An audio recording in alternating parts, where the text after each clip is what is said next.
Assalamualaikum. Waalaikumsalam. Semua boleh dengar ya? Ya, dengar. Orang lain macam mana orang lain? Boleh mana dengar. Ni nota ni nampak? Nampak? Nampak. Okey. Dah dapat ke nota? Ni kitab ni nampak? Kitab. Ya, semua nampak clear. Okey. Bismillahirrahmanirrahim. Alhamdulillah. Wassalatu wassalamu ala wa ala alihi wa ashabihi ajma'in.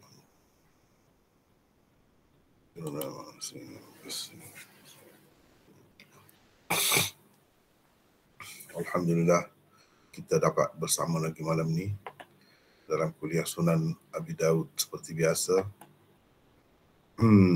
Seperti biasa.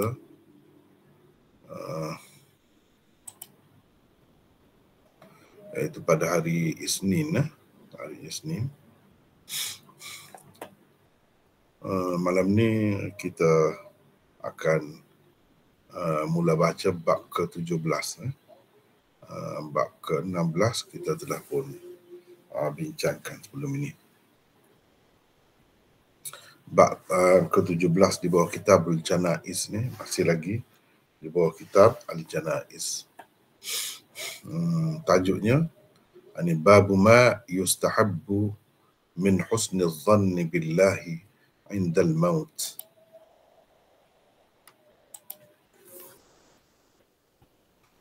Babu ma yustahabbu min husni dhanni billahi indal maut. Bab keelokan bersangka baik terhadap Allah menjelang kematian. Mana sebelum mati, dekat nak mati. Indal maut itu apabila kita hampir meninggal dunia. Ini bab ke-17. وبه قال حدثنا مسدد قال حدثنا عيسى بن يونس قال حدثنا الأعمش عن أبي سفيان عن جابر بن عبد الله قال سمعت رسول الله صلى الله عليه وسلم يقول قبل موته ب3 قال لا يموت أحدكم إلا وهو يحسن الظن بالله.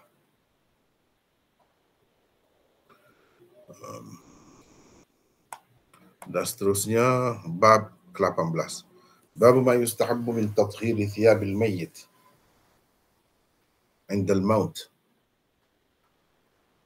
Bab keelokan membersihkan pakaian seseorang yang hampir mati menjelang kematiannya. Ini sebelum matilah. Wa bihi qala haddathana Al-Hasan bin Ali qala haddathana Ibnu Abi Maryam qala akhbarana Yahya bin Ayyub an Ibn al-Had an Muhammad bin Ibrahim an Abi Salamah an Abi Sa'id Al-Khudri annahu lamma hadarahu al-maut da'a bi thiyabin judud falabisaha thumma qala sami'tu Rasulullah sallallahu alaihi wasallam yaqul innal mayyita yub'atsu fi thiyabihi allati yamutu fiha.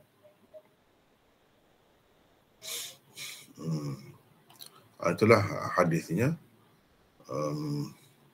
Satu sahaja di bawah ini. Kita balik semula ke tempat mula-mula baca tadi. Babu ma yustahabbu min husni dhanni billah indal maut. Sebenarnya kalau dia kata begini pun boleh juga. Tentunya nanti saya buat ni.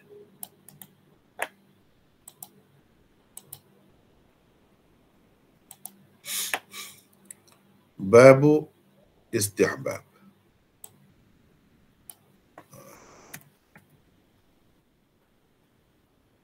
Babu istihbabi husnul dhanni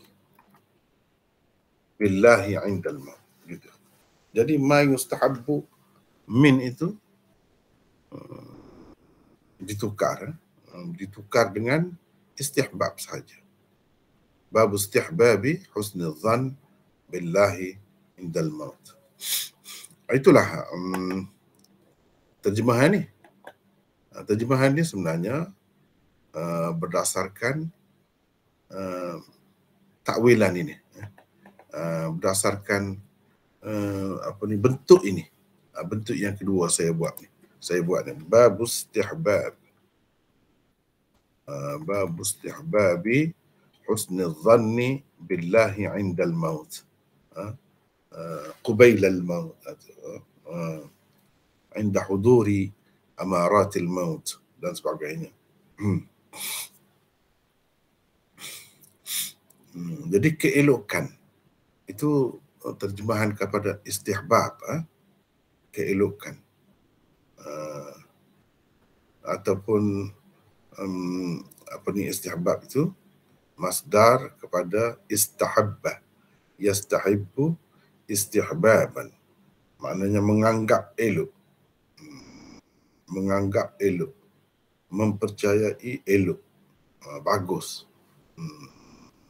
Jadi masdar dia tu istihbab lah, keelokan, kebagusan dan sebagainya lah. Kalau dalam bahasa Melayu. Kalau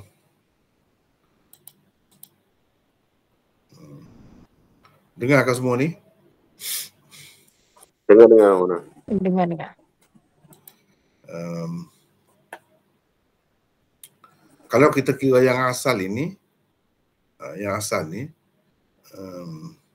dengan terjemahan ni Melayu baru ni, tidak nampak satu-satu, setiap satu perkataan itu diterjemah lah. Gitu. Tidak nampak begitu. Sebab itu kalau terjemahan lama, misalnya kalau kitab Jawi lama lah, kalau agak terkini sikit, zaman kita ni dah juga, tapi bahasa dia tu bahasa lama. Misalnya Syekh Barbawi, biasa tengok ke tidak kitab Bahrul Madhi? Biasa dengar? Bahrul Madhi, Syarah Tirmizi dalam bahasa Melayu. Itulah satu-satunya kalau nak ada pun syarah hadis dalam bahasa Melayu ni. Kalau nak ada pun yang agak lengkap lah. Itulah Bahrul Madhi. Tapi dia bahasa tu kalau kita biasa tengok lah, memang bahasa lama lah. Bahasa Melayu lama. Bahasa Melayu lama ni dari satu segi untuk kita belajar bahasa Arab secara harfiah memang bagus. Sebab dia mengikut tertib Arab tu. Satu-satu tu. Perkataan itu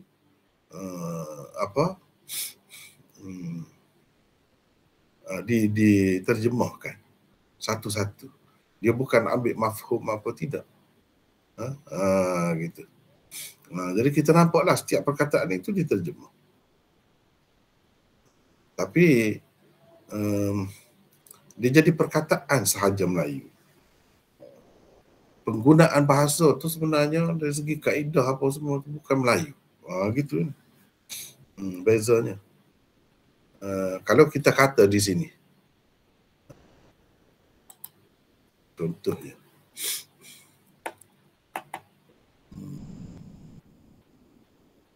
sekejap ya.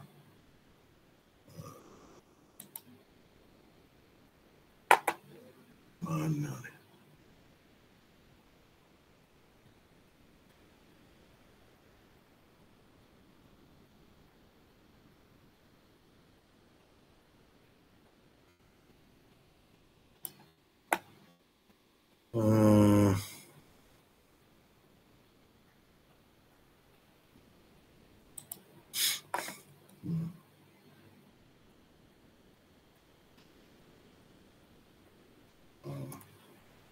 bab barang yang dianggap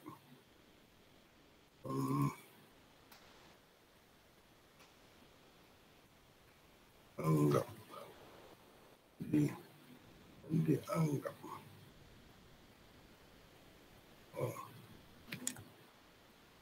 elok, dianggap elok.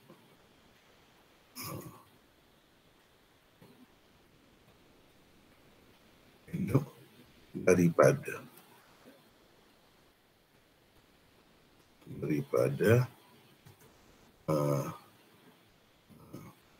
kebaikan.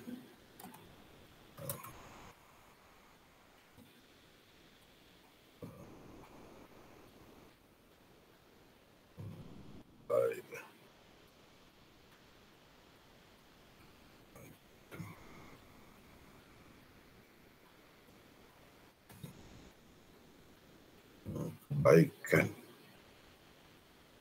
sangka,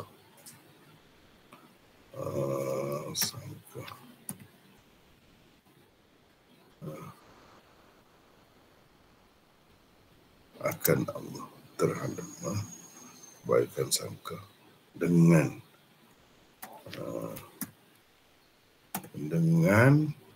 Allah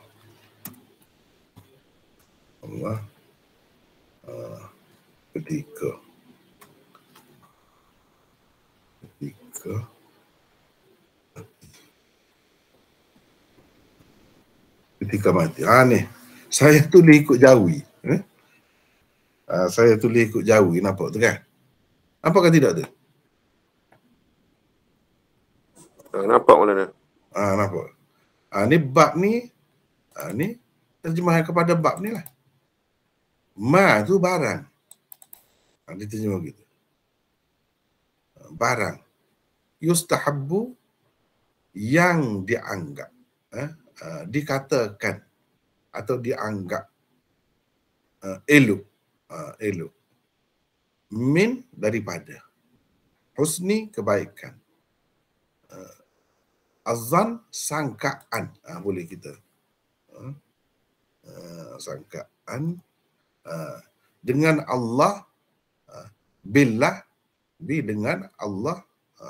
Inda ketika. Al-maut mati. Gini terjemahan dia. Panjang lah. Panjang. Tapi setiap satu perkataan itu diterjemah. Setiap satu perkataan ini diterjemah. Bab barang yang dianggap elok daripada kebaikan sangkaan dengan Allah ketika mati. Begitu. Tetapi bahasa ni orang sudah tak guna mana dah. Faham tapi kurang dah. Dari segi penggunaan tu lama dah. Boleh dikatakan ditinggal. Kalau kitab-kitab lama dia gitulah. Jadi ni kita terjemah ni bab keelokan bersangka baik, husnuzan bersangka baik terhadap Allah indal maut, menjelang ataupun sebelum kematian. Begitu. Macam mana kita boleh terjemah begitu? Daripada ma yustahabbu ni, min ini buang semua ni. Tukarkan dengan istihbab husnuzan. Tak ada dah. Ma yustahabbu min tu tak ada. Panjang lah kalau nak cerita tu. Kalau nak cerita tu panjang lah.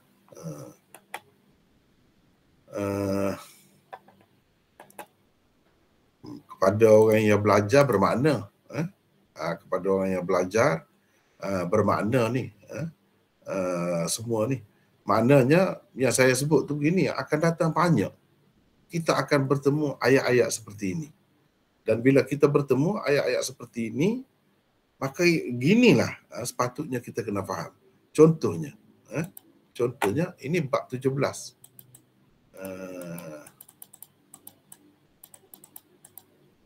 Cuba tengok. bab 19. Bab 18.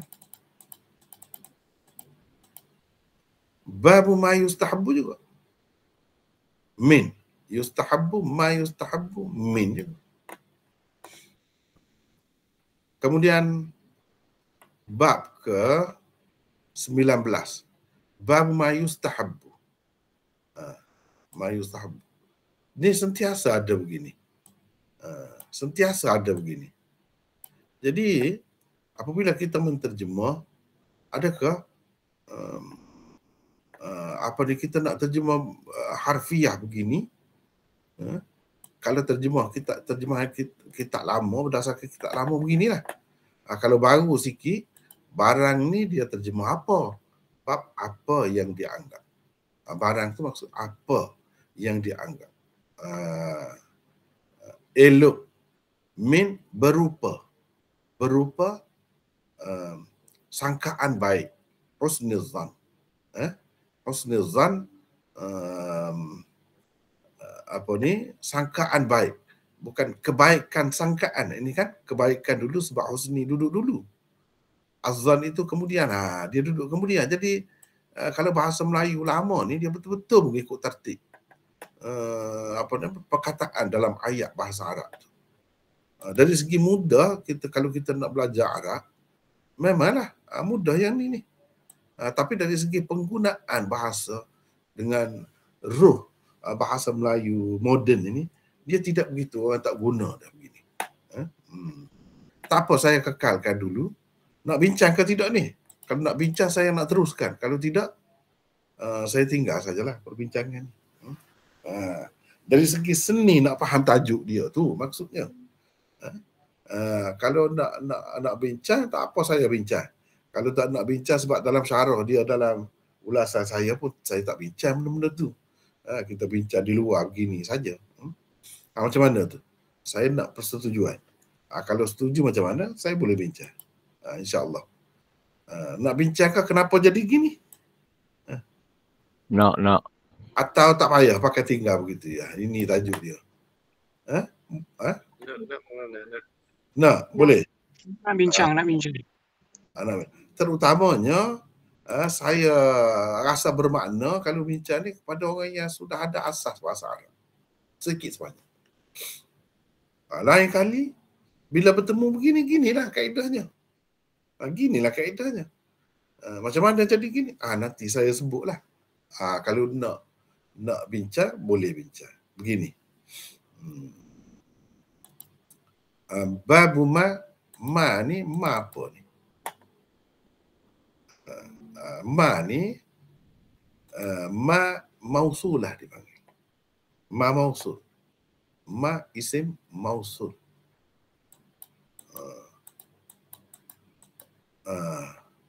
Ma masdariyah dan mausulah.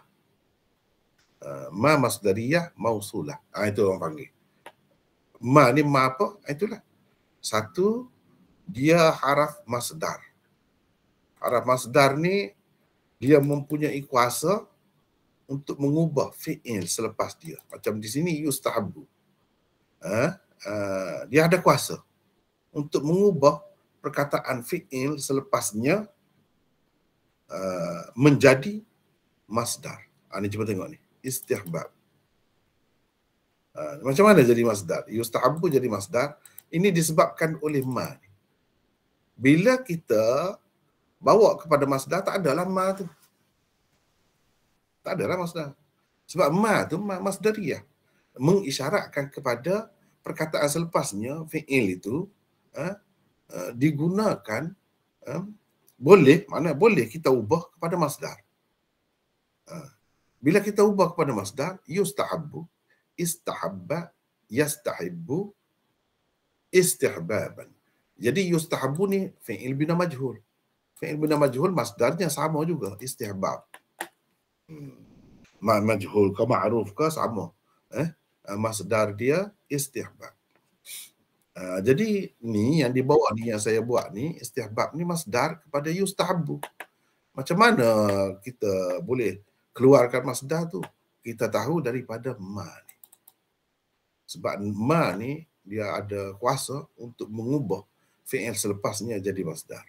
Jadi babus istihbabi. Bila kita mari kepada masdar ni dia ada ni lah. Inilah keelokan ini terjemahan kepada masdar. Kalau yustahabbu, makna asalnya dianggap elok. Ada kita tak ambil dah terjemah ni. Keelokan ni mari daripada mana? Mari daripada masdar yang kita ambil setelah kita gunakan ma ni. Ni. Ma ni dia panggil, dia boleh menghancurkan fi'il selepas dia tu menjadi masdar. Itu kuasa dia. Bila kita bawa masdar ni tak adalah dia. Tak adalah. Tapi masdar ni kita boleh tukar pula kepada fi'il macam ni. Ma yustahab. Ma yustahab. Kemudian ma ni mausul juga. Ma ni isim mausul. Bila isim mausul, panjang, saya tidak nak bincang panjang sangat. Nak bincang panjang sangat tu malam ni bincang ni sajalah. Jadinya. Cuma sekadarnya lah. Sekadarnya. Ma ni mausul. Bila mausul ni dia termasuk dalam isim mubham. Isim mubham. Apa makna isim mubham? Isim yang samar, tak jelas. Cuba tengok kalau kita terjemah cara lama lah, keluarlah ma tu apa makna? Barang. Ataupun apa. Apa tu kan? Mubham, samar.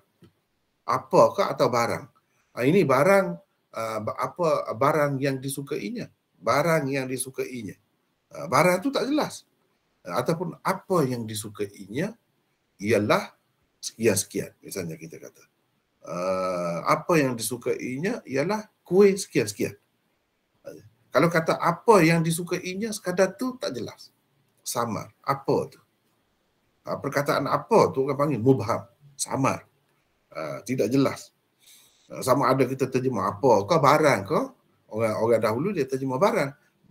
Barang yang menyatakan begini-begini dia sebut. Tajuk. Jadi barang tu tak jelas. Bila tidak jelas, sebab itu ada min selepas ni. Min dipanggil min bayaniyah. Min banyak makna pula. Di sini min bayaniyah. Menyatakan ma tu apa? Ma ni apa? Yang mubham yang samar itu. Min.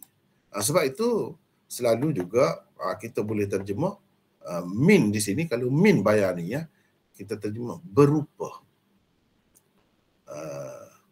Bab apa yang dianggap elok berupa. Berupa ni menjelaskan ma ni. Ni orang panggil min bayaninya. Min husnizan. Keelokan bersangka baik. Min husnizan. Ini tak apalah. Husnizan ini idafah masdar kepada azad maf'ul. Maknanya bersangka baik. Begitu. Atau bab keelokan sangkaan yang baik. Boleh juga kita kata. Itu orang panggil termasuk dalam bab idafah sifat kepada mausuf. Idafah sifat kepada mausuf. Jadi ini ditakwilkan sifat. Min az-zannil hasan. Az-zannil hasan. Mana kedudukan sebenarnya az-zann ni duduk dulu. Az-zann itu jadi mausuf atau man'u. Al-hasan ini, husn ni dipakai dengan makna hasan. Sangkaan yang baik. Begitu. Kalau kita tidak nak pakai begitu, boleh juga. Kita kata ini idafah masdar pada maf'ul. Husni apa nama? Ni bersangka baik. Bersangka baik. Sangka tu baik. Gitu. Husnizan. Jadi husnil mar'i zannahu billah. Begitu. Husnizan, husnil mar'i zannahu billah. Begitu. Maknanya berbaik sangka seseorang itu mengelokkan sangkaannya terhadap Allah.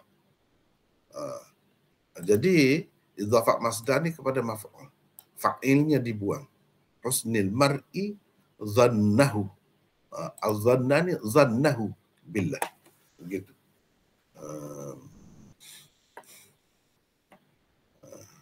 Baik.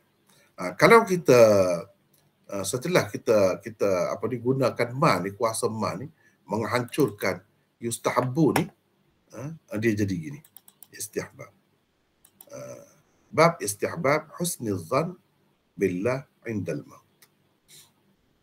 Bab keelokan. Jadi terjemahan ini kena tahulah. Terjemah macam ni, terjemah kepada ini. Bukan terjemah kepada ni. Terjemah kepada ni pun boleh juga. Tetapi dengan takwilan inilah. Dengan takwilan ini. Mengambil kira yang ini. Jadi lain kali kalau kita bertemu, bab-bab seperti ini macam ni lah. Misalnya bab 17. Bab 18. Bab ma yustahabbu. Sama. Bab istihbabi tathhiri thiyabil mayyit indal maut. Itu maksudnya. Jadi ma yustahabbu ni buang. Min ini buang. Jadi babu istihbabi tathhiri thiyabil mayyit indal maut. Gitu jadi. Sama juga dengan bab seterusnya. Bab ma yustahabbu an yuqala 'inda al-mayyit min al-kalam. Bab istihbali bab ma yustahabbu ni. Jadi ini kita jadikan masdar. Bab istihbab. Bab istihbabi al-qaul 'inda al-mayyit. Begitu. Istihbab al-qaul an yuqal. Itu tak apalah, itu kita akan bincangkan nanti kalau nak bincang. Jadi begitulah. Kesimpulannya, kalau di mana-mana pun, kitab mana-mana pun, kitab hadis dia akan ada. Kadang-kadang kita tengok selalu bertemu macam ni. Jadi bila bertemu begini, kena ingatlah. Ini sebenarnya. Kalau terjemahan ni, ini terjemahan masdar ni. Keelokan. Ini sesuai dengan masdar. Macam mana pula kita kata kita terjemah keelokan, sedangkan di sini ikut mana kita faham dari keelokan dia daripada sini. Kalau kita tengok harfiah dia, ma tu barang atau apa yang dianggap elok. Apa yang dianggap elok berupa sangkaan yang baik. Gitu. Macam mana pula jadi keelokan pula? Jadi jawabnya mengikut kaedah tadilah. Jadi ma ni, gabungan dia ni kita hancurkan jadi masdar begini. Jadi masdar begini, istihbab. Boleh nampak ke tidak tu? Itu kaedahnya. Itu kaedahnya. Jadi lain kali kalau bertemu gitulah. Gitulah kaedah. Jadi apa maksudnya? Tak apalah, saya hapuskan semua ni. Ma yustahabbu mana istihbab. Istihbab ni satu hukum. Mana Imam Abu Daud cuba menarik suatu hukum daripada hadis ini. Daripada hadis ini. Larangan Nabi ni. Dia dia tarik hukum istihbab. Jadi istihbab tu hukum. Dia istihbab ni bawah lagi daripada nadb, ataupun yang kita panggil sunat tu. Bawah. Atas sedikit daripada harus. Atas sedikit. Elok. Biasanya larangan ke kalau larangan itu memberi maksud tanzihi. Nahi tanzihi. Bukan tahrimi. Kalau tahrimi, dia memberi makna haram. Tidak lagi istihbab lah. Tidak lagi elok lah. Tapi mestilah. Mesti. Dia jadi wajib ke? Memberi makna wajib ke? Tidak. Dia sekadar tanzihi. Kalau perintah, suruh, dia memberi makna adab sahaja. Bukan memberi makna suatu kewajipan, suatu fardu. Tidak begitu. Ini Imam Abu Daud nak cerita apa yang dapat difaham daripada hadis ini ialah hukum istihbab. Istihbab ni kalau kita buat comel lah, elok lah, bagus lah. Bagus. Dan itulah yang dianjurkan. Itulah yang dianjurkan. Maksudnya. Kalau kita tengok dalam hadis-hadis Nabi, itulah yang Nabi SAW suruh kita. Tapi suruh ni bukanlah sebagai suatu yang mestilah. Tidak. Tidak.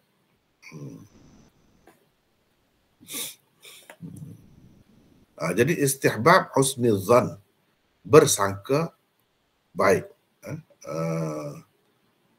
Bersangka baik terhadap Allah ketika nak mati. Ketika nak mati. Seseorang tu kalau dia berasa dia tak lama dah nak mati, elok dia buat begini. Elok.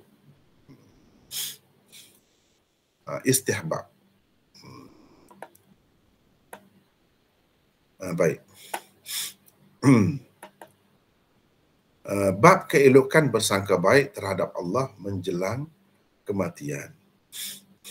Kita pergi kepada hadis. Musaddad meriwayatkan kepada kami, katanya Isa bin Yunus bin Abi Ishaq. Isa bin Yunus bin Abi Ishaq. Jadi kalau yang kita tak sebut itu maknanya kita telah bertemu dah lah. Sebelum ni Musaddad bin Musarhad itu kita dah bertemu dah. Baik, Isa bin Yunus ni siapa? Isa bin Yunus bin Abi Ishaq 97. Abu Ishaq As-Sabi'i yang terkenal dengan As-Sabi'i. Seorang perawi yang popular lah. Abu Ishaq As-Sabi'i. Itu datuk dia. Datuk dia. Datuk kepada Isa ni. Isa bin Yunus bin Abi Ishaq.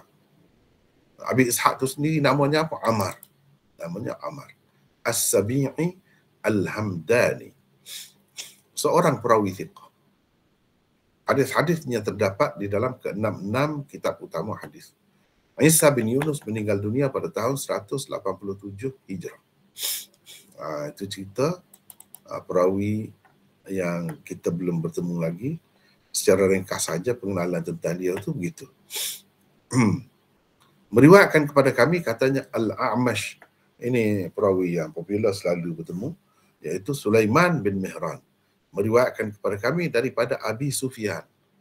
Abi Sufyan sini yang dimaksudkan dengan Abi Sufyan itu ialah Talhah bin Nafi'. Talhah bin Nafi'.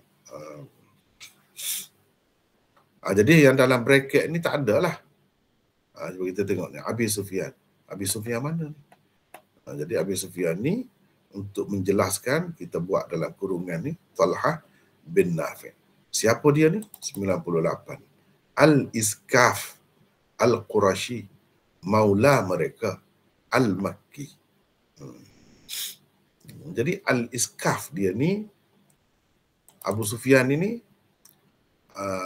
tukang kasut. Al-Iskaf. Dia ni tukang kasut. Al-Qurashi. Nisbah kepada Quraisy lah. Tapi bukan keturunan Quraisy, tidak. Maula mereka. Maulahum. Maula mereka. Maula mereka ni seperti kita sudah tahu dah, beberapa kali dah saya dah sebut. Maksudnya ada hubungan dengan orang-orang Quraisy lah, dari segi memerdekakan puak-puak dia tu,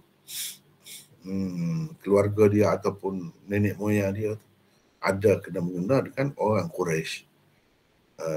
Tak kira lah siapa pun.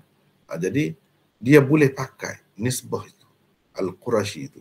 Kalau kita tak sebut ni maula mereka ni, mungkin orang akan ingat dia ni daripada keturunan Quraisy. Tapi nak ceritanya tidak mesti.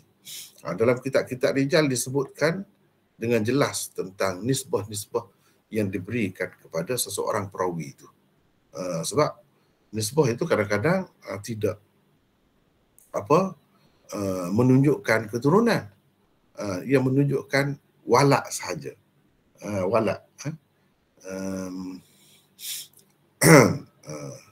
Walak saja.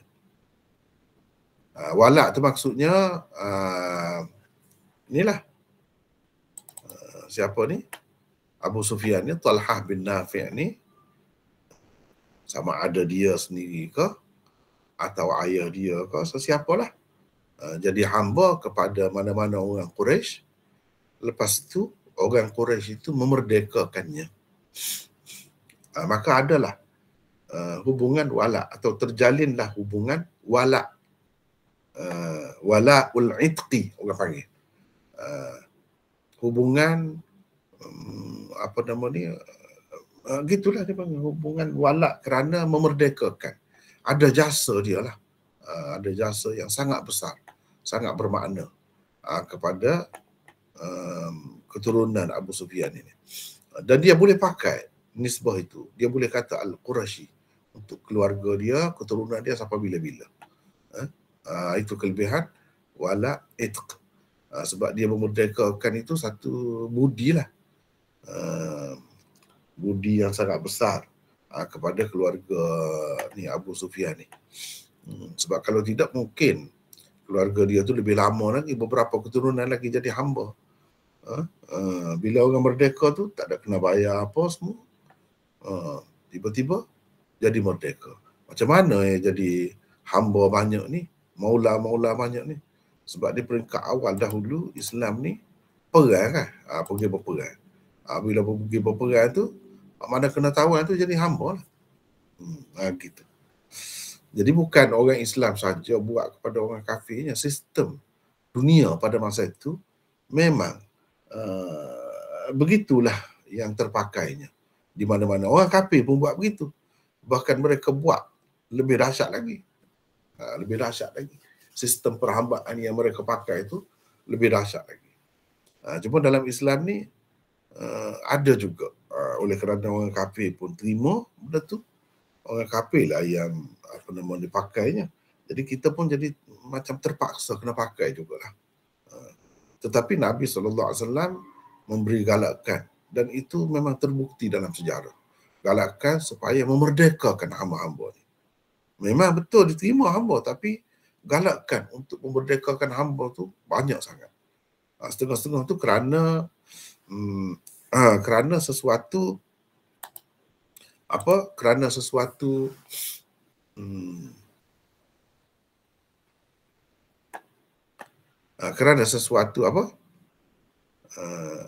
jenayah ataupun kesalahan dilakukan oleh seseorang tu. Jadi mengikut hukum Islamnya dia kena merdekakan hamba. Jadi banyaklah sebab untuk seseorang hamba tu dimerdekakan. Dimerdekakan. Tapi yang maksud walak ni merdeka bukan kerana sebab-sebab tu. Sukarela lah, kerana nak pahala daripada Allah SWT sebagai satu amal kebajikan. Itu yang dapat keistimewaan tu. Dan katakanlah hamba tu sebab dia orang luar, perang kena tawan, tak tahu keluarga dia, tak tahu di mana, duduk di mana tak tahu. Dan kalau ada keluarga pun, keluarga dia tu tidak Islam, kalau katakanlah dia mati, ada harta lah, ada harta. Setelah dimerdekakan, dia cari duit, dia bekerja, dia dapat duit, dapat harta banyak lah. Jadi tuan tu dapat tu pesaka daripada hamba tu. Dia ada satu bab dalam ilmu pesaka ni, pesaka tuan daripada hamba. Hamba yang dimerdekakan beginilah yang dapatnya. Kalau yang dijual tak dapat. Sebab apa? Sebab Nabi SAW bersabda, innamal wala'u liman a'taqa. Hak walak itu hanya dipunyai oleh tuan yang memerdekakan hamba. Kalau tuan yang menjual dia, tak dapat. Tak dapat begitu. Itu keistimewaan dia. Dan semasa hidup dia, bila dia merdekakan, dia macam anak dia lah, macam sebahagian daripada keluarga dia. Dia kena ambil berat tentangnya. Begitu. Seperti kalau kita kata kita ni jadi sebab kepada seseorang kafir itu masuk Islam. Jadi seeloknya kita tu bertanggungjawab teruslah untuk menjaga kebajikan dia tu, sebab dia dah putus hubungan dengan keluarga dia. Gitu maksudnya. Jadi sama juga dengan hamba ni. Bukan kata merdeka tu lepas begitu. Tidak. Ambil berat juga tentang dia. Itulah ajaran Islam. Itulah kebaikannya.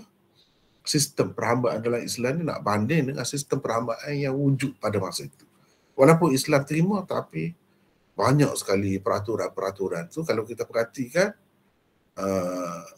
tak adalah pada sistem perhambaan yang lain. Gitu. Sehingga dia boleh pakai nisbah tu. Jadi orang yang tidak tahu ingat ke dia ni keturunan Quraisy. Begitulah kira-kira. Al-Quraisy. Padahal maula mereka. Kalau tak sebut maula mereka ni pun tak apa. Cuma oleh kerana dalam bab ni kita nak kepastian adakah dia tu keturunan atau tidak, kena sebut begini. Begitu juga dalam ilmu nasab, ilmu yang mengkaji pasal keturunan manusia ni. Jadi kita kena sebut ni apa-apa yang berkait. Kalau dia tu bukan daging darah, sesuatu etnik tu, jadi kita kena sebutlah apa kaitannya. Kenapa pakai nisbah tu? Al-Makki, mana orang Mekah. Al-Makki tu orang Mekah. Tidak semesti orang Mekah tu lahir di Mekah. Pernah duduk lama di Mekah. Jadi sehingga dia guna nisbah tu untuk dirinya. Boleh begitu, boleh. Seorang tabi'i yang terkenal. Dia ni tabi'i yang terkenal. Oleh kerana Talhah kemudiannya menetap di wasit sebagai pendatang. Akhirnya dia menetap di wasit. Beliau juga dikatakan Al-Wasiti. Jadi nisbah-nisbah tu kenapa jadi banyak? Sini pun dia pernah duduk juga, sini pun dia pernah duduk juga. Jadi dia boleh kaitkan itu. Al-Wasit itu kerana dia akhirnya pergi menetap di situ sebagai pendatang, bukan sebagai penduduk asal. Gitu. Ini cerita zaman dulu kan. Sekarang ni nak pergi satu tempat ke satu tempat tu bukan main, susah. Payah. Sesuai dengan keadaan sekarang ni. Beliau adalah seorang perawi saduq. Hadis-hadisnya terdapat di dalam ke-6 kitab utama hadis. Kata Talhah, aku sempat tinggal bersama Jabir selama 6 bulan. Tinggal bersama ni boleh jadi bersama sungguh ataupun maksudnya berjiran. Jawar tu ada dua makna. Satu boleh dengan makna tinggal bersama, satu lagi dengan makna berjiran. Berjiran dengannya selama 6 bulan. Jadi hadis ni dia riwayatkan daripada Jabir lah. Jadi 6 bulan tu kira lama lah, dengan sahabat lain lagi. Dengan Jabir saja ni 6 bulan. Tahun meninggal Talhah dengan tepat tidak diketahui. Bagaimanapun ia diagak telah berlaku di antara tahun 111 hingga 120. Antara itulah di celah-celah tu. Itu cerita tentang perawi kita ni, Abu Sufyan, iaitu Talhah bin Nafi'. Jadi kita sebut dia ni perawi dalam kitab-kitab utama tu, dah tahu dah lah kedudukannya tu. Dah tahu dah kedudukannya, agak bagus lah kira-kiranya.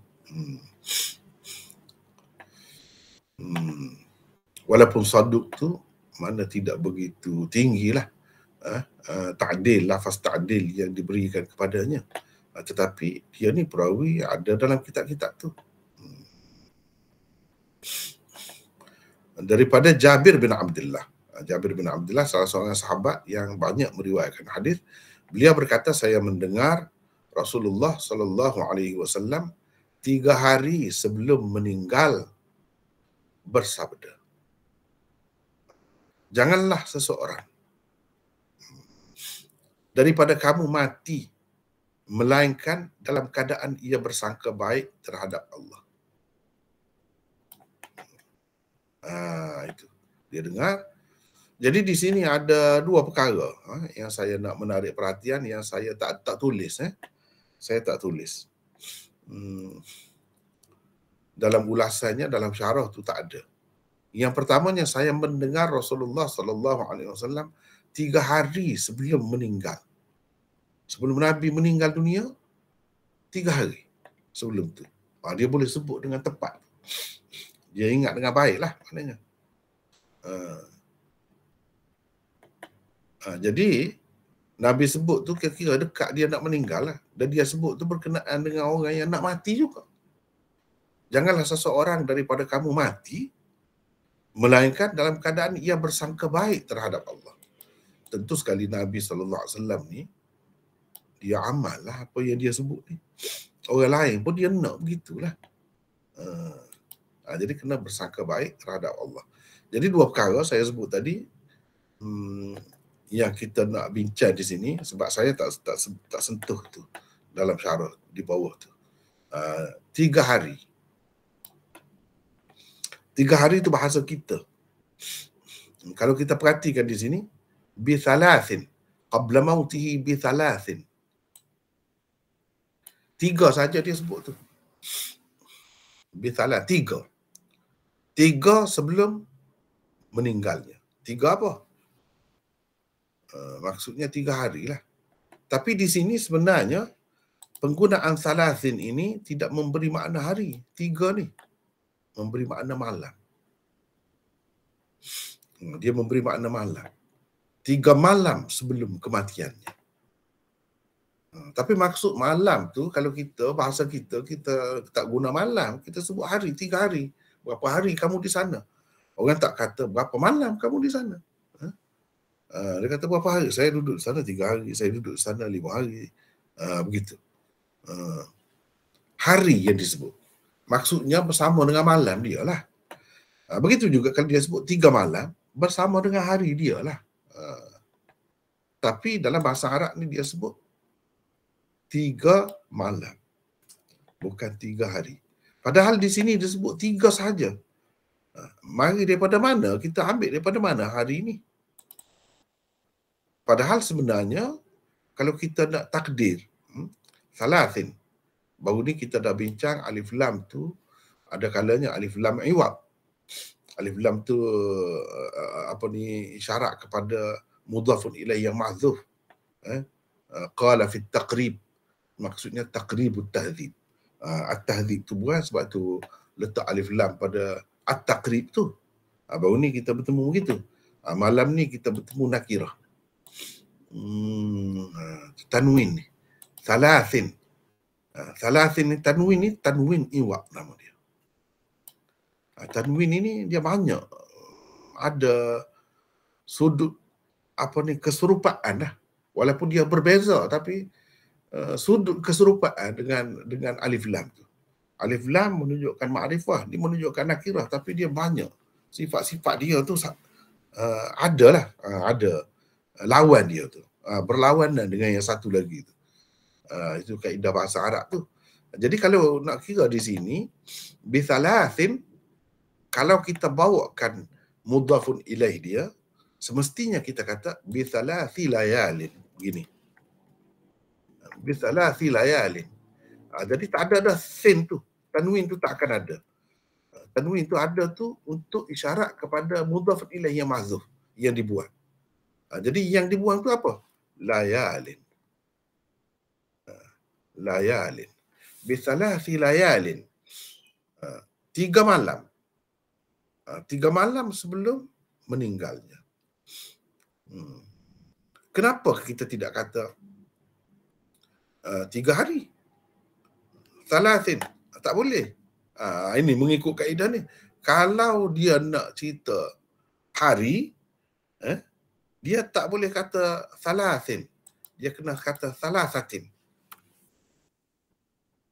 Ini thalathin. Kalau maksud hari, selepas dia yang dibuang tu hari, dia kena begini. Thalathatin. Bi thalathatin. Buanglah. Mudhafun ilaih itu tak jadi masalah buang. Tetapi salasatin menunjukkan yang dibuang ialah hari, bukan malam. Salasati ayyamin. Ni. Salasati qabla mautihi bi salasati ayyamin. Gini. Bi salasati ayyamin. Bukan layalin. Kalau maksud dia hari selepas salah satu hari, dia kena kata salasatin begini. Bila kita letak ayyamin, dia tidak salasatin lagi lah. Salasati ayyamin. Bisalasati ayyamin. Bisalasati ayyamin. Mana salasati jadi mudhaf, ayyamin mudhafun ilaih. Jadi bila kedua-dua ni dibuang, tak ada ni, layalin pun tak ada, ayyamin tak ada, tiba-tiba kita dapati di situ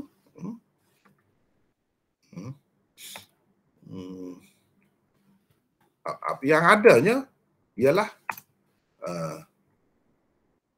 bisalasin, gitu. Salasin, tak ada salasatin, bukan begitu. Daripada sini kita tahu ni tanwin iwak. Tanwin ni banyak juga. Tanwin tangkir lah, tanwin macam-macam ada. Ni tanwin iwak. Iwak tu maksudnya ganti. Ganti kepada mudhaf ilaih yang mahdzuf. Mudhaf ilaih yang mahdzuf tu apa? Layalin. Kita tahu macam mana? Sebab salasin, bukan salasatin. Kalau salasatin, barulah kita tahu yang dibuang itu ayyamin, bukan layalin. Faham ke tidak ni? Itu. Makna bukan senang. Nak faham tu. Layalin. Malam lah, maksud layalin tu malam. Sebab kaedah bahasa Arab ni nak cerita, kepada yang tak tahulah, kalau kepada yang belajar tu dia tahulah.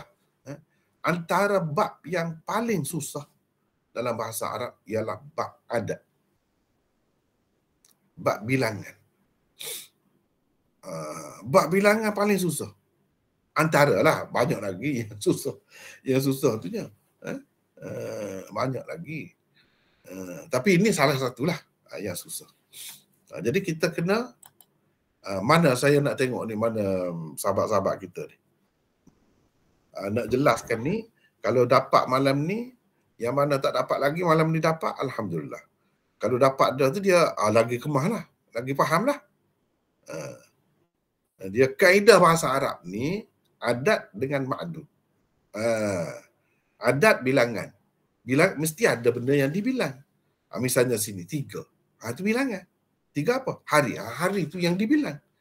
Atau malam tu, itu yang dibilang. Jadi yang dibilang itu orang panggil ma'dud.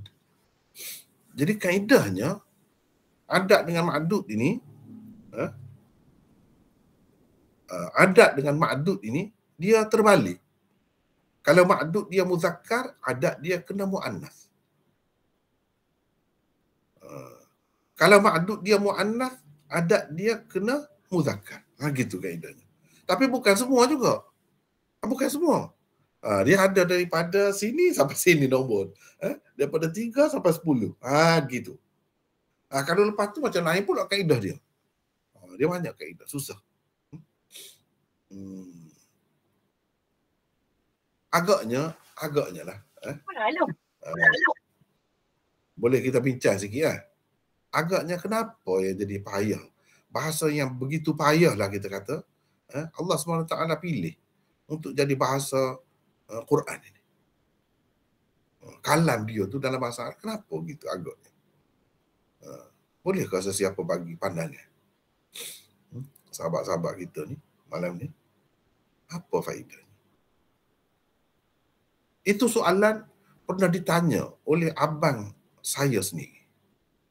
Abang saya ni orang mengaji tinggi juga. Meninggal dah, almarhum dah. Dia doktor jugalah, tapi dia bahagian sains. Bahagian sains, mengaji luar negara zaman dulu. Zaman orang tak ramah pergi luar negara, dia pergi luar negara. Antara soalan dia kepada saya dan cukup mencabar saya, dan itu juga menjadi motivasi saya mendalami bahasa Arab. Dia tanya, kenapa? Saya tak boleh jawab masa tu. Sebab saya baru-baru belajar. Saya tak boleh jawab. Hari ini pertanyaan dia, apa faedahnya? Apa gunanya nak jadi bahasa untuk semua manusia? Tiba-tiba bahasanya payah. Apa faedahnya? Untuk apa ni? Romek ni. Kalau kita 3 malam, 3 lah. 3 hari pun 3 je, tak ada nak berubah apa dah. Kan? Gitu. Senang bahasa Melayu. Kalau kita kata untuk memudahkan dari segi nak apa nama ni, kita nak sebarkan agama ni untuk semua manusia, kira-kiranya patutnya mudah lah. Kenapa jadi payah ni? Untuk apa? Apa hikmatnya? Saya tak boleh jawab pada masa tu. Baik, sekarang ni saya nak tanya peserta-peserta kita, sahabat-sahabat kita yang ada ni, agaknya apa rahsia dia, hikmat dia? Kalau orang pernah, saya sebab bukan ini kali pertama sebut benda ni, kalau pernah dengar ada saya mengajar dahulu, mungkin boleh jawab. Saya sebut dah benda ni. Cuma kalau yang hadir malam ni belum lagi mengikuti, tak kebetulan dan dengar yang saya bincang pasal tu, saya cerita benda ni, mungkin dia tak tahu apa cerita. Kenapa begitu? Supaya kita tahu. Silakan, siapa boleh bagi pendapat? Apa cuba Maulana? Cuba Arsyad. Ya, apa tujuan? Mungkin kerana Allah Ta'ala itu nak memelihara sesuatunya untuk memelihara Al-Quran itu sendiri yang menggunakan bahasa Arab. Itu tepat itu. Macam mana Arsyad tahu tu? Fikir sendiri ke atau pernah dengar sesiapa cerita?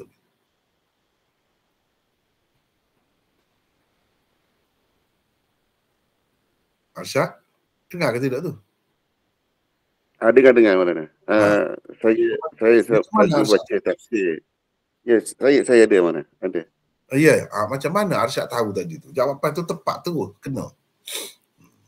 Sebab saya terasa dalam hati kecil saya, sebab saya selalu baca tafsir Quran tu saja. Baca biasa-biasa je, tapi terasa dalam hati kecil. Itu saja. Agaklah tu. Agak-agak lah macam tu dah. Bagi saya, yang saya puas hatilah, sebab ni bukan hadis ni kan. Ni hasil pemikiran kita sendiri. Hasil pemikiran kita sendiri dan tidak salah, insya-Allah, tak ada apa kan. Saya nampak tadi saya sebut masa abang saya tanya, saya tak boleh jawab masa tu. Tapi lama lepas pada tu kita belajar, kita boleh tahulah. Antara sebabnya, hikmatnya ialah Allah SWT nak jaga Quran ni. Takut orang tiru, orang dakwa, orang kata dia boleh buat. Sebab itu dia banyak cabar supaya buat Quran ni kalau betul. Kamu benar, cuba buat. Sebab memang bahasa dia tu, kalau orang yang tahu bahasa Arab lah, kemas betul. Kemas. Rapi. Jadi bukan senang lah orang nak ubah, nak tiru, nak selewengkan. Kalau nak buat ke ayat, dia banyak faktornya. Orang ingat pun ramai. Orang ingat. Kalau katakanlah dibuatlah satu perkataan lah malam ni daripada Quran dan disebarkan, kata tak ada Quran ni, apa yang dibuat? Sekejap. Kalau kita buka kan sekarang ni, dunia terbuka ni, tanya budak-budak yang boleh jawab. Ni jatuh di sini ni. Terjatuh, tak ada perkataan ini. Yang ingat tu lain. Kita nak lawan dari sudut tu pun tak boleh dah dengan Quran ni. Di mana kitab-kitab suci yang lain tak ada sampai begitu. Bukan seorang dua yang hafal. Tu dari sudut hafal. Dari sudut tulisnya. Dan dari sudut tadi tu payah tu. Susah tu. Jadi itu antara hikmatnya lah. Bagi saya lah yang saya nampak. Mungkin banyak lagi hikmat-hikmat yang lain kan. Tak apalah. Jadi di sini kita tahu bithalathin, yang dibuang itu, yang mahzuf itu ialah layalin. Lailatun, lailatani, layalin. Jamak. Bithalathi layalin. Dia ada pula perkataan-perkataan lepas pada tu dia tak boleh guna jamak. Dia kena guna mufrad pula ma'dud dia. Ada pula. Jadi rumit lah. Bab adat ni antara yang payah kalau dalam bahasa Arab. Nahwu bahasa Arab yang payah. Baik. Di sini layalin. Kita sekali lagi tulis layalin. Bila ada layalin tu kena buatlah tanwin tu. Kena bagi-bagi satu sajalah. Sebab dia jadi mudhafun ilaih. Mudhafun ilaih dia dah nyata. Kalau mudhafun ilaih dia tak ada, kena letaklah tanwin tadi. Salasin. Tanwin tu tanwin iwak. Isyarat kepada ada benda yang dibuang di situ. Cuma yang dibuang itu apa? Yang dibuang itu lafaz yang muannas. Layalin itu jamak kepada lailah. Lailah layalin. Itu jamak dia. Dan itu muannas. Sebab itu adat dia 3 tu muzakkar. Dia tak ada ta marbutah. Bukan salah satin. Dia terbalik. Dia terbalik.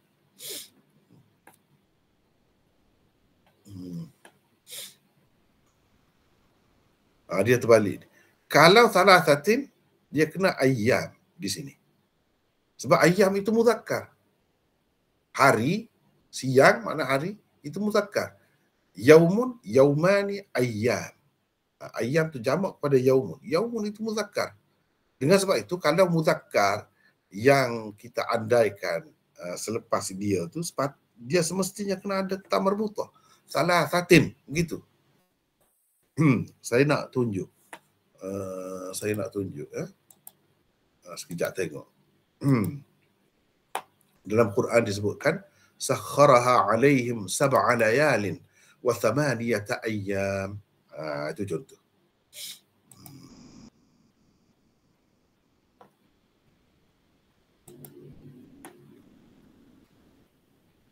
Sab'a layalin.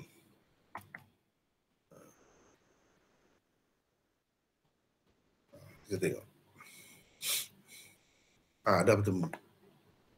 Sakharaha alaihim sab'a layalin wa thamaniyata ayyam. Cuba tengok ni. Kenapa sab'a? Sebab selepas dia layalin. Sab'a muzakkar, adat muzakkar. Kenapa adat muzakkar? Sebab ma'dud dia muannas. Layalin tu tak nampak muannas, tak kira. Kita dikira yang asal dia tu. Mufrad dia tu. Lailat. Itu mufrad. Apa ni? Muannas. Sebab itu sab'a layalin. Wa thamaniyata ayyam. Thamaniyata. Bukan thamaniya ayyamin. Tapi thamaniyata ayyamin. Kenapa thamaniyata? Sebab ayyamin selepas dia ni muzakkar. Sebab itu adat ni kena muannas. Kena ada ta marbutah di sini. Thamaniyata. Ini contoh kalau dalam Quran. Cuba tengok. Tepat dia guna tu bahasa. Jadi sama juga dalam hadis ni. Hadis ni salasin tadi dia sebut. Layalin ni tak ada. Tapi kita faham daripada penggunaan salasin, adat itu, adat yang muzakkar itu, bahawa yang dibuang selepasnya adalah lafaz muannas. Apa lafaz muannas? Layalin lah macam dalam ayat ni. Sab'a layalin. Thalathi layalin. Thalathi layalin. Thamaniyata ayyam. Ni ada tak marbutah. Sebab ayyam ni muzakkar. Dia kena terbalik. Kalau ma'dud itu muzakkar, adat kena muannas.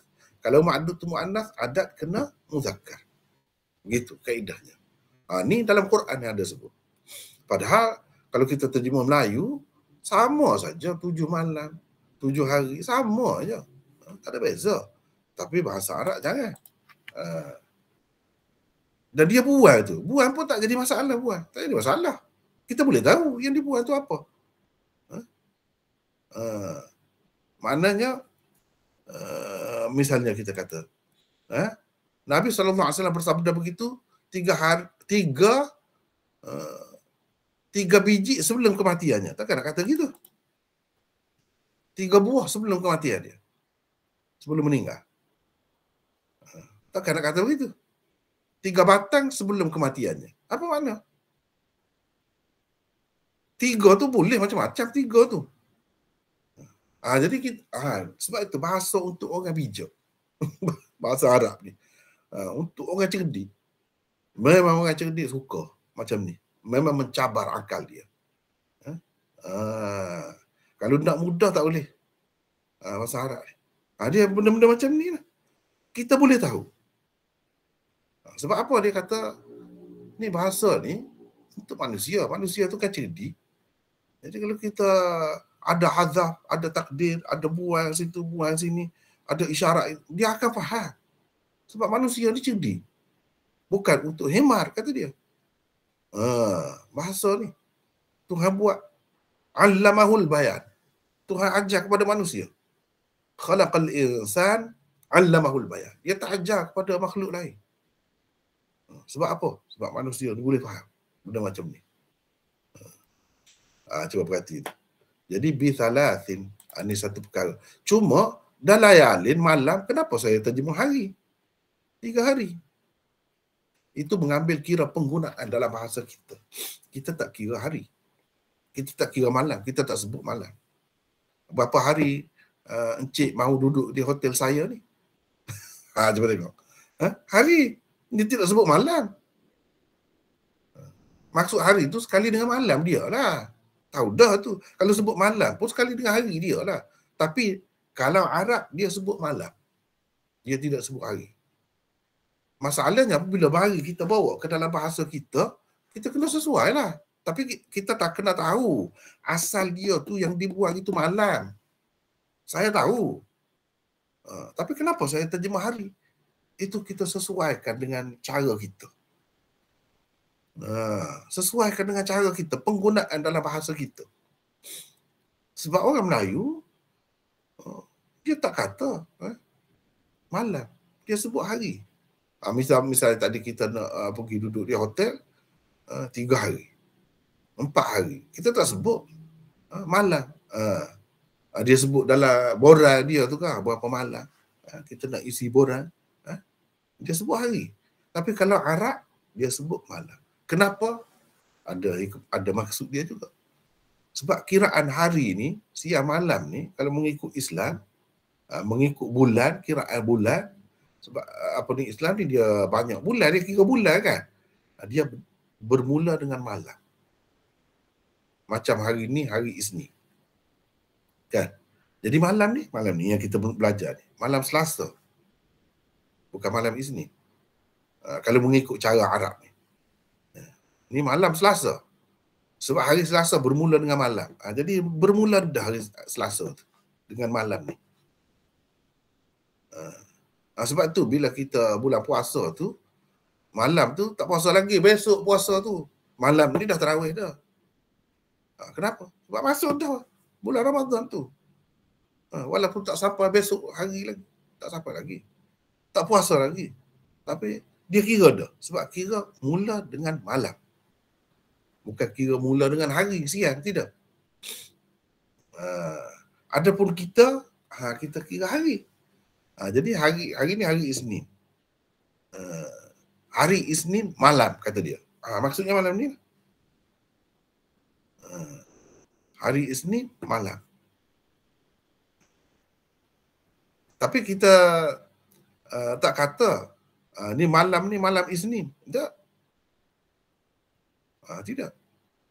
Malam Isnin lepas dah. Kita tak kata. Atas setengah-setengah orang tu dia katalah malam Isnin. Malam Isnin itu maksudnya hari ni lah. Ni malam Isnin lah. Gitu. Kalau orang guna begitu pun tak salah kan. Itu masalah cara guna masing-masing lah. Cara guna masing-masing lah. Tapi orang yang nak mendalami, bertanggungjawab bila baca Quran, baca hadis, bila menterjemah Quran, bila menterjemah hadis, hurai Quran, tafsir Quran, syarah hadis, dia kena faham benda ni. So dia nak terjemah hari tak kisah. Tapi salasin tu yang dibuang tu apa? Dia kena tahu. Yang dibuang itu layalin, bukan ayam. Dan dia kena tahu terlebih dahulu kenapa layalin. Kenapa Nabi guna begitu. Sebab cara kekiraan hari ni dalam Islam yang Nabi SAW ajak berdasarkan bulan, malam. Dia start dengan malam, hari itu. Dia bukan bermula dengan siang. Tapi masalahnya orang yang guna siang tu pun dia bukan start daripada terbit matahari tu. AM, PM tu. Dia start 12 malam. Jadi kalau nak kata hari, tidak hari lagi. Macam mana kamu kira hari? Kalau nak kira lah, kalau nak bahas lah, nak bincang.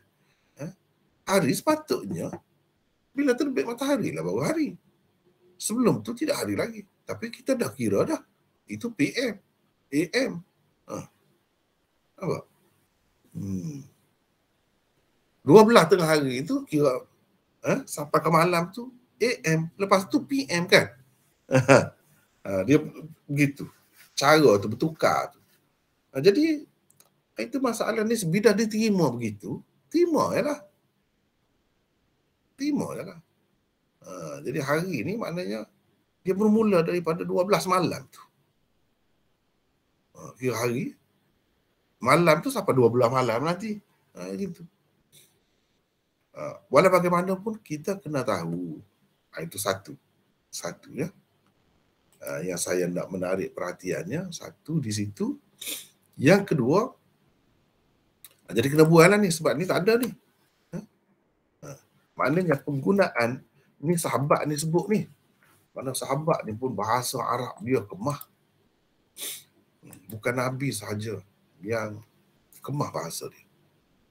Tepat bahasa dia. Tak lari. Sahabat pun begitu. Orang-orang yang dididik oleh Nabi SAW dan bahasa Arab pada masa itu. Begitu. Itu satu. Yang saya tak ada tulis ni dalam syarah ni. Yang keduanya, la yamutu ahadukum illa wa huwa yuhsinu dhanna billah. La yamutu ahadukum. Ni ayat khabar ni. Sebab la yamutu ni fi'il nafi. Fi'il manfi. La nafi. Maknanya fi'il mudhari' ni manfi. Maknanya ayat manfi lah. Ayat manfi. Begitu. Bukan nahi. Bukan larang. Nafi lain. Nahi lain. Kalau nahi makna jangan buat. Kalau nafi makna tidak boleh buat. Maknanya tidak boleh seseorang kamu mati melainkan dalam keadaan begini-begini. Tidak boleh. Apa? Kenapa? Mati ni dalam kekuasaan kita ke? Yang sebut boleh ke tidak boleh tu. Itu satu perkara. Kemudian cuba tengok terjemahan. Janganlah seseorang daripada kamu mati melainkan dalam keadaan ia bersangka baik terhadap Allah. Kenapa pula jangan? Jangan ni kan kalau fi'il nahi.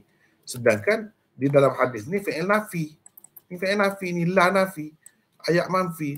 Tidak boleh sepatutnya. Kenapa kita kata jangan? Ini orang panggil apa ni? Saya nak tanya sedikit. Kalau hari ni hari apa? Hari Isnin. 2 hari lepas saya mengajar dekat air paksi. Saya dah sebut perkara ni.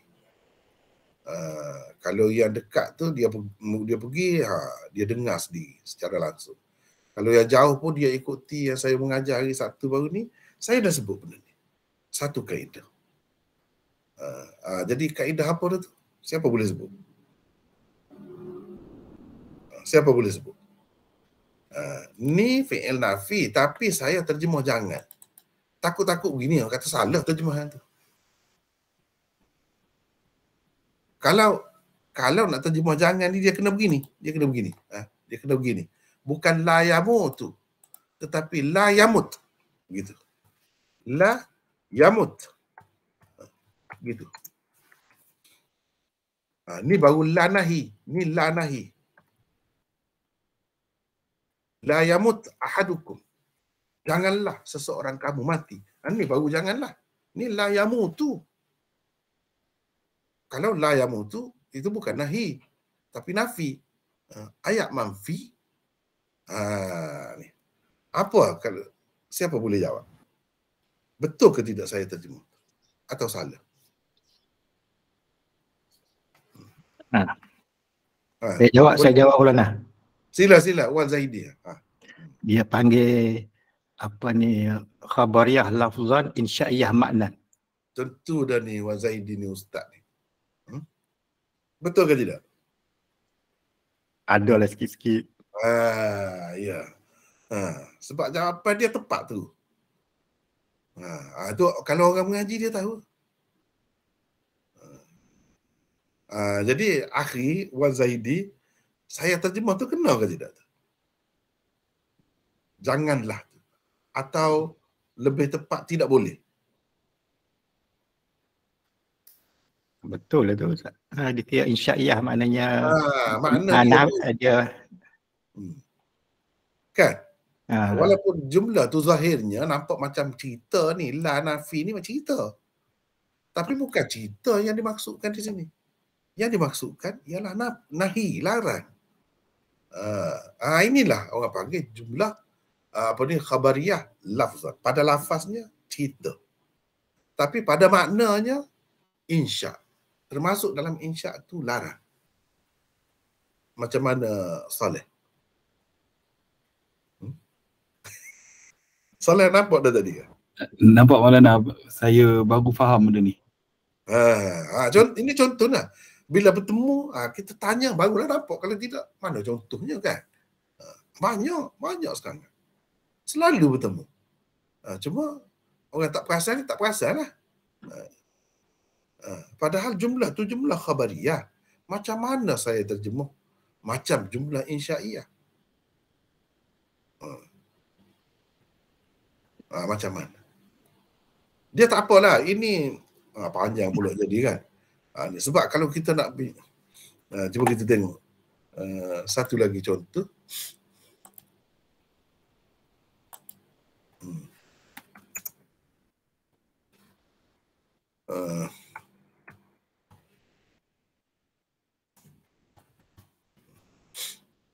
Kita tengok ayat Quran. La yamassuhu illal mutahharun. Ni jumlah apa ni kalau nak kira zahirnya? La yamassuhu illal mutahharun.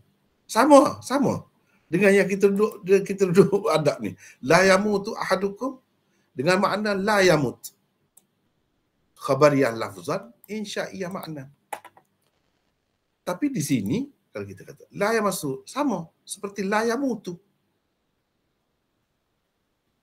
Seperti la yamutu, makna khabar. Tetapi ramai ulama pakai jangan. Mana? Tidak boleh tu maksudnya jangan, tak boleh.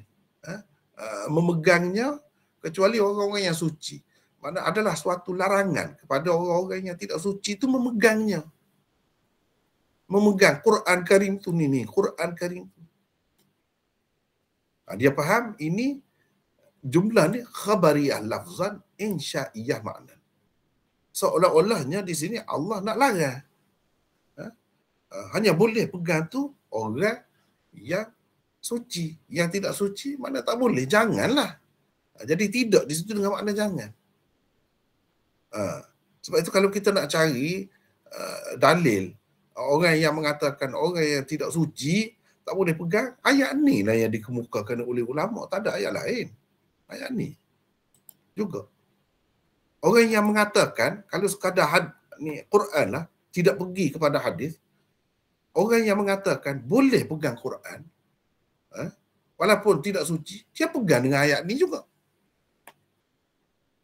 Tapi dia pakai la ni la nahi. La nafi. Bukan la nahi. Tidak. Bukan jumlah khabariyah lafzan insya'iyah makna. Tidak. Bahkan ini adalah jumlah khabariyah. Jumlah khabariyah lafzan wa makna. Begitu. Makna dan lafaz dia adalah jumlah khabariyah. Dia pegang begitu. Sebab apa? Di sini nak cerita ni tidak boleh sentuh ni bukan cerita manusia ni. Bukan cerita manusia ni. Kalau kita perhati ayat ni, cuba kita perhati tengok. Dia bermula daripada sini lagi.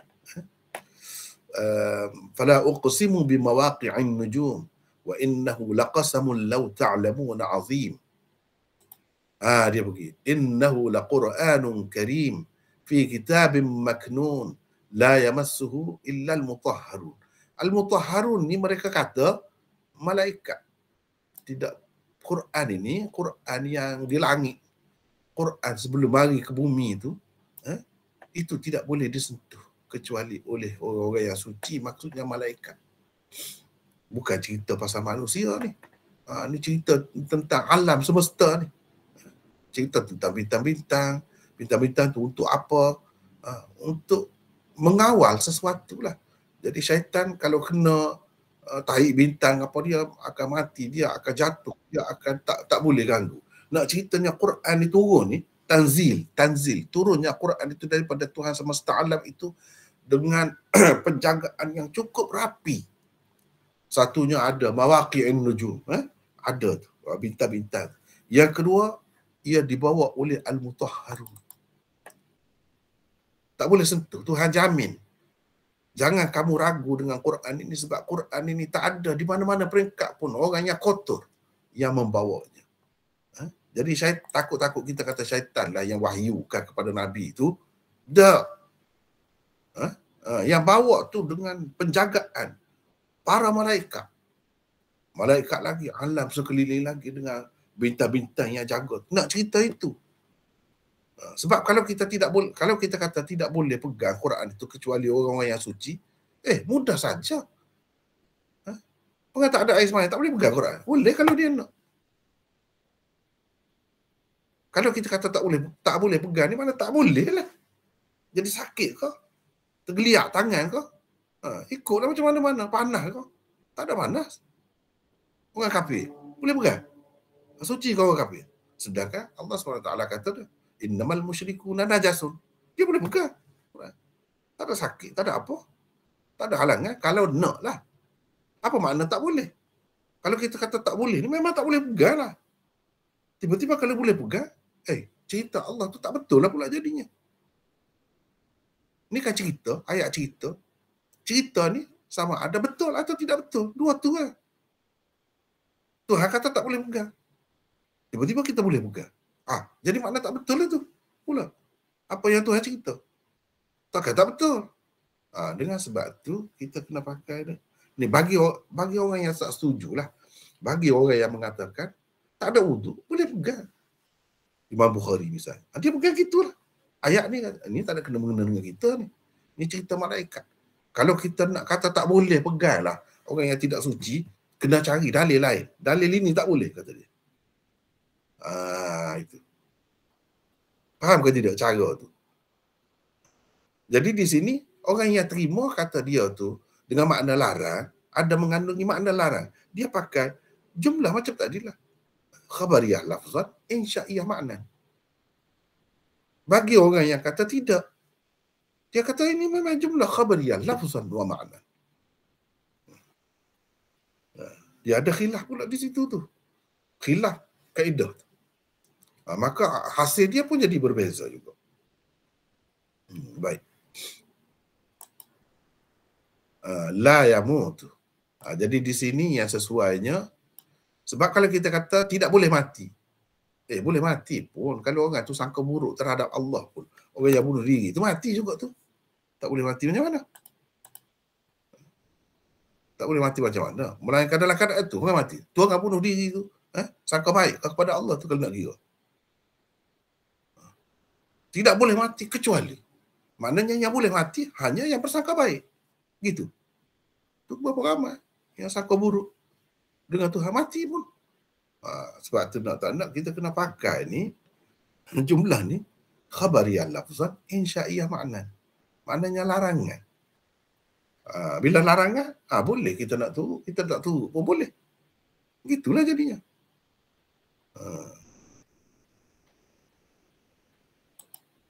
Kalau kita tu, kita dah jadilah umat Nabi Muhammad sallallahu alaihi wasallam yang taat. Tu yang Nabi ajar ni, yang Nabi anjurkan ini. Janganlah seseorang daripada kamu mati melainkan dalam keadaan ia bersangka baik terhadap Allah. Sebab apa? Ini dalam pilihan kita. Dalam kemampuan manusia nak memilih. Dalam kemampuan manusia. Jadi patutlah kalau dia bagi larangan pun. Sebab boleh. Baik. Panjang dah cerita kita tu kan. Kita ada nota di sini. Saya nak sesiapa lah baca. Boleh sesiapa baca sini. Silakan. Siapa nak baca tu? Saya baca mana? Sila. Nota 99. Al-Khattabi berkata, hanya orang yang elok amalannya akan bersangka baik terhadap Allah. Seolah-olahnya Nabi SAW berkata, elokkan amalanmu, nescaya kamu akan bersangka baik terhadap Allah. Kerana orang yang buruk, yakni tidak baik amalannya, tentu akan bersangka buruk juga. Boleh juga sabda Rasulullah SAW supaya bersangka baik terhadap Allah menjelang kematian itu difahami sebagai menaruh harapan akan keampunannya. Lihat Al-Khattabi Ma'alimus Sunan jilid 1 muka surat 301.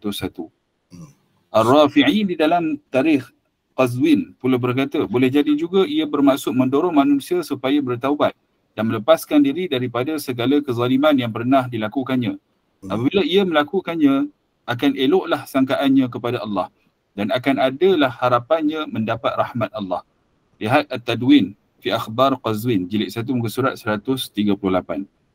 Kata An-Nawawi di dalam Majmu' Syarah Al-Muhazzab, maksud bersangka baik terhadap Allah itu ialah seseorang yakin bahawa Allah akan merahmatinya. Dia menaruh harapan baik kepada Allah apabila meneliti ayat-ayat Al-Quran dan hadis-hadis yang menyatakan kemurahan Allah, keampunan dan rahmatnya serta apa yang dijanjikannya untuk orang-orang yang mentauhidkannya dan apa yang disimpannya untuk mereka berupa rahmat di hari kiamat. Sebagaimana tersebut di dalam hadis Qudsi yang sahih bahawa Allah berfirman, ana inda azanni abdi bi. Bermaksud, aku mengikut keyakinan hamba-Ku terhadapku. Hadis Bukhari, Muslim, Ahmad, Tirmizi, Ibn Majah dan lain-lain. Inilah mafhum yang betul bagi hadis ke-3113 di atas. Itulah pendapat kebanyakan ulama mengenainya. Al-Khattabi telah mengemukakan takwilan yang ganjil apabila beliau mengatakan ia bermaksud elokkan amalanmu dan seterusnya. Itu adalah satu takwilan yang tidak tepat. Saya memberitahu tentangnya supaya orang ramai tidak terpedaya dengannya. Lihat Al-Majmu' jilid 5 muka surat 108. Itu kata dia lah. Dia tak setuju kan. Kalau orang lain nak pakai Khattabi pun tak jadi masalah kan. Sebab Khattabi itu pun tokoh juga. Khattabi ni pun tokoh juga. Sebab itu adalah pro kontranya. Jadi apa yang Khattabi sebut ini adalah berdasarkan takwil. Berdasarkan takwilan. Jadi yang Imam Nawawi sebut tu pun sebenarnya gitu juga. Gitu juga. Jadi boleh pilihlah mana satu daripadanya. Seterusnya. Teruskan. Kedudukan hadis ke-3113 sahih. Selain Abu Daud, hadis ini diriwayatkan juga oleh Muslim, Ahmad dan Ibn Majah. Jadi nampak gaya kita setakat itulah dulu untuk malam ni. Ya, tak sempat dah yang satu lagi tu. Kita tangguhlah. Yang satu lagi ni. Dulu. Terasa berat kau perbincangan saat ni? Atau seronok? Saya suka mana? Atau seronok? Seronok. Tak apalah kalau seronok. Takutlah ada. Kena sabarlah. Yang terasa berat tu kena sabar. Lama-lama kita akan berasa nikmat. Seronok. Dan saya harap sebenarnya kita semua ni, terutamanya yang berminat dengan hadis ni, ada kemahuan, ada keinginan untuk mempelajari bahasa Arab juga. Jangan sekadar ini saja. Walaupun kita sudah berumur, sudah tua, kita kata jangan jadi halangan. Kita akan dapat pahala banyak tu. Untuk sekurang-kurangnya mendekati. Sebelah kiri-kiri tak apa dah, kita kata tak kanan pun kan. Bila orang sebut tu nampak juga bayang-bayang. Saya mengharapkan begitu sebagai satu motivasi lah. Sebagai satu motivasi. Memang kalau tak ada asal langsung susah nak faham tu. Memang tak ada asal langsung susah. Tapi cuba bayangkan, kalau kita macam saya sebut tadi, macam mana ulama faham? Ni ulama ni faham gini kenapa? Ulama ni faham gini kenapa? Dia kaedah, tak lari daripada kaedah. Dia mesti ada kaedah. Dengan sebab itu kita tenang saja, harmoni saja. Orang berbeza pendapat tak jadi masalah. Dia pun ada cara dia. Orang ni ada cara dia. Begitu. Baru nampak kenapa khilaf tu. Padahal yang dibaca ayat tu juga, yang dibaca hadis tu juga. Kenapa jadi khilaf? Dia benda-benda gini. Kalau selagi dalam batas, dalam lingkungan kaedah, okey lagi, tak apa lagi. Itu dipanggil khilaf yang mu'tabar. Bukan jadi kedegilan ke, ataupun keras kepala ke, nak menentang kebenaran. Tak timbul masalah tu. Tak timbul masalah tu. Jadi kenapa Imam Abu Daud letak istihbab saja tu? Kalau letak wajib, payah tu. Semua orang boleh ke nak menghadirkan? Sebab itu elok. Memang elok lah. Kalau boleh macam tu, baguslah. Dan apa yang disebutkan oleh Khattabi itu menarik sebenarnya. Jadi maksud di sebalik tu ialah mendorong orang dia supaya buat baik, tidak buat jahat. Sebab kalau dia akan buat baik, dia akan adalah sangka baik tu. Jadi ada kebenarannya. Masing-masing pendapat lah. Masing-masing pendapat. Jadi sekadar itulah dulu untuk malam ni. Atau kalau ada apa-apa kemusykilan kan setakat yang kita bincang tadi, silakan. Boleh satu. Ya, silakan.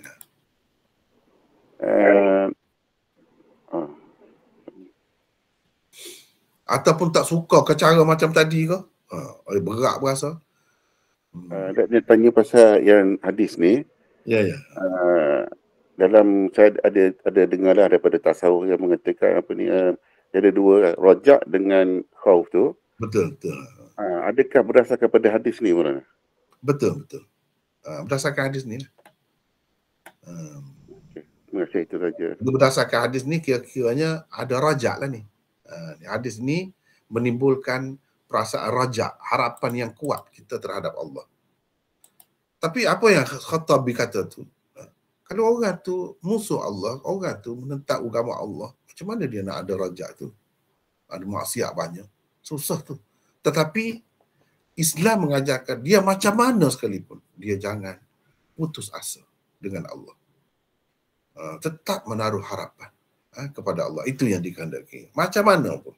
Apalagi kalau kita ni orang baik dah, banyak dah amalannya, kira-kiranya yang kita tahu yang disukai oleh Islam, disukai oleh Allah, oleh Rasul, kita dah buat dah, lagilah.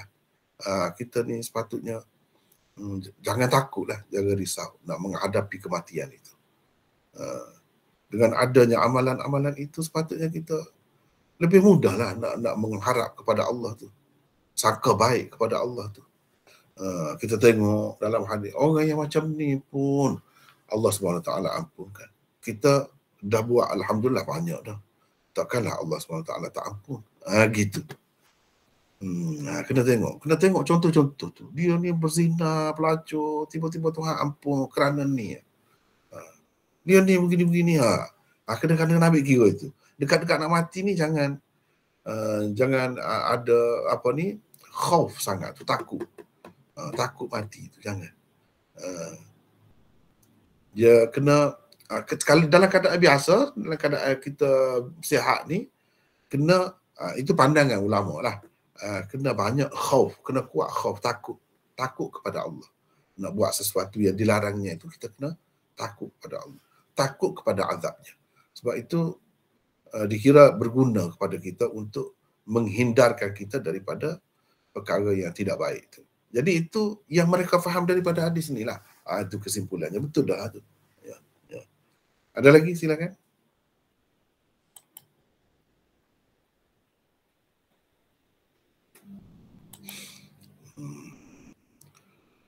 Boleh perbincangan macam tu. Sekali lagi sebab saya takut. Tapi saya fikir gini, kalau saya nak mengajar yang biasa-biasa ni ramai dah kan. Kalau kita mengajar yang macam ni, yang nak kelainan sedikit tu mungkin dia berasa adalah. Macam mana apa nama ni akhi kita, Ustaz Wazahidi? Saya suka macam ni, suka. Suka macam ni ya? Suka. Cuma mungkin saya boleh tambah sikit, boleh tak? Ya, silakan. Tadi yang Maulana bincang dari segi adat makdud tadi kan. Itu mungkin dipanggil apa?